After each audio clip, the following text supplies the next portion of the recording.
तंत्र में जब साधना में जब कोई एक साधक कदम रखता है ना, तो प्रथम चरण में एक साधक जब वो धीरे धीरे सीखने लगता है तो ऐसी ऐसी अवस्था में वो पहुंचता है कि कुछ तांत्रिक लोग उच्च लेवल के अवस्था में नहीं पहुंच पाते, वो निम्न कोटि की अवस्था में रह जाते और छोटी मोटी इत्र योनि की शक्तियों को खेल के उनको बहुत अच्छा लगता है, तो वो ब्रह्म की ऊर्जा को नहीं जान पाते।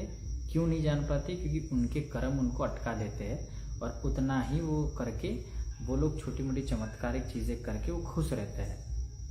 ठीक है, जो इत्र योनि की शक्तियाँ होती है, जैसे प्रेत है, भूत प्रेत है, डाकिने शाकिने जिन जिनादि सब इत्र योनि में आते हैं। तो जब वो उनकी सिद्धि हो जाती है तो उनसे चमत्कारिक चीज़ें करके वो अपना गुजारा करते हैं और प्लस वो उसी में लिप्त रहते हैं। वो आगे का बहुत ब्रह्म ज्ञान की तरफ नहीं जाते हैं क्योंकि उनको वो इंटरेस्ट नहीं है, उनको ज्ञान ही नहीं है। दूसरे एक लेवल का एक ऐसा साधक होता है कि उनको ये चमत्कारिक चीज़ों से कोई पड़ी नहीं है, उनको मुक्ति चाहिए, तो वो एक ऊपर स्टेप हो जाएगा और वो अघोर अवस्था में आएगा। जब अघोर अवस्था में आएगा तो वो प्रॉपर अघोरी बनेगा।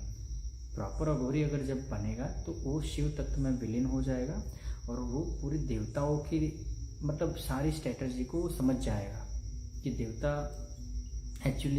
लोगों ने कैसी नियमावली बनाई है, फिर ये संसार में एक्चुअली क्या चल रहा है, वो सब पता चल जाएगा और संसार के सारे मोह माया से वो विरक्त हो जाता है। वो अघोरी वो होने के बाद वो मतलब एक स्टेप ऊपर जब और ऊपर वो जाता है तो परमहंस तत्व में विलीन होने लगता है।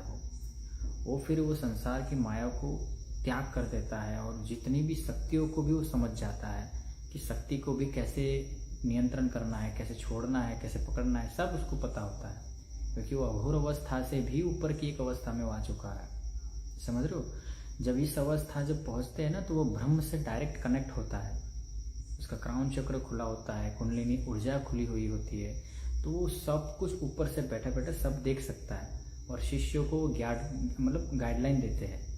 उनके अनेकों शिष्य होते हैं, याद रखिए, घोरी भी शिष्य हो सकते हैं, उसमें तांत्रिकों भी शिष्य हो सकते हैं, नॉर्मल लोग भी शिष्य हो सकते हैं।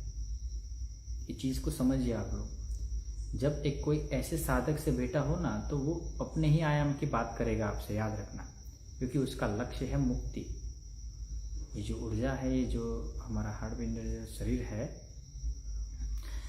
जो हम इस शरीर के अंदर जो हमारे अंदर जो चीज़ें है वो जो चला रहे हैं हम खुद के लिए भी और दूसरों के लिए भी, तो इससे कई गुना बहुत उन्नी चीज़ वो इस लेवल का आदमी बताता है हमें। लेकिन जो निचली कक्ष वाले जितने भी जो तंत्र में तांत्रिक हो या साधक हो या आम पब्लिक हो, तो वो लोग क्यों समझ नहीं पाते? क्योंकि वो उलझे हुए हैं, उनके चक्र में वो फंसे हुए हैं पूरा, और वो चक्र को काट के आपको उस लेवल पे आना होगा, तब जाके आपको ये सब समझ में आएगा कि आप कौन से जंजाल में फंसे थे। पता चला? जब आप इस लेवल पे आ जाओगे तब ऊपर से दुनिया का सब कुछ आपको दिख जाएगा। जो व्यक्ति ऊपर होता है ना, उसको जैसे कि समझो कि ये पृथ्वी है, पृथ्वी को ऊपर से देखोगे ना तो आपको सारी व्यू रचना पता चल जाएगी। लेकिन आप जमीन पे बैठोगे तो आपको दूसरे देश में क्या चल रहा है आपको पता नहीं होगा, लेकिन ऊपर अगर रहोगे तो ऊपर से सब कुछ आपको दिख जाता है। तो यही चीज़ मैं आप लोगों को भी समझा रहा हूँ कि थोड़ा मतलब इस लेवल पे अगर आपको आना है तो इस लेवल की चीज़ों को आपको समझना पड़ेगा।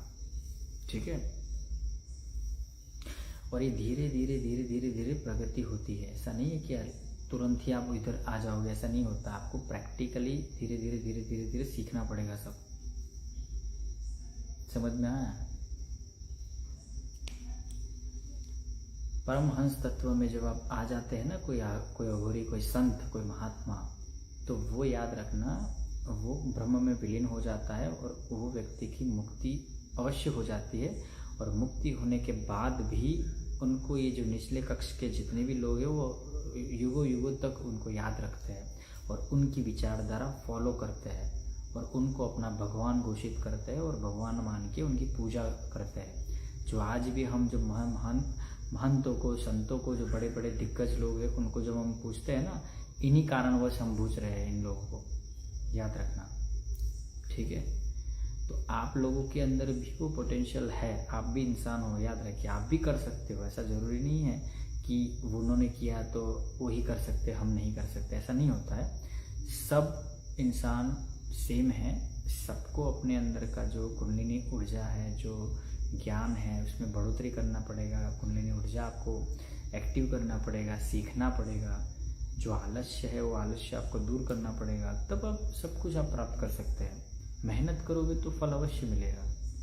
अगर मेहनत नहीं करोगे, बैठे बैठाए सब चीज़ें चाहिए, तो उसके लिए तो थोड़ा भैया वेट करना पड़ सकता है, याद रखिए। और समझना पड़ेगा, क्योंकि देने वाला तो बैठा है सामने, लेकिन आपके ही कर्म चक्र बीच में आके रोक देते हैं और प्रॉब्लम क्रिएट हो जाती है। ठीक है, याद रखना, ये चीज़ों को समझिए आप।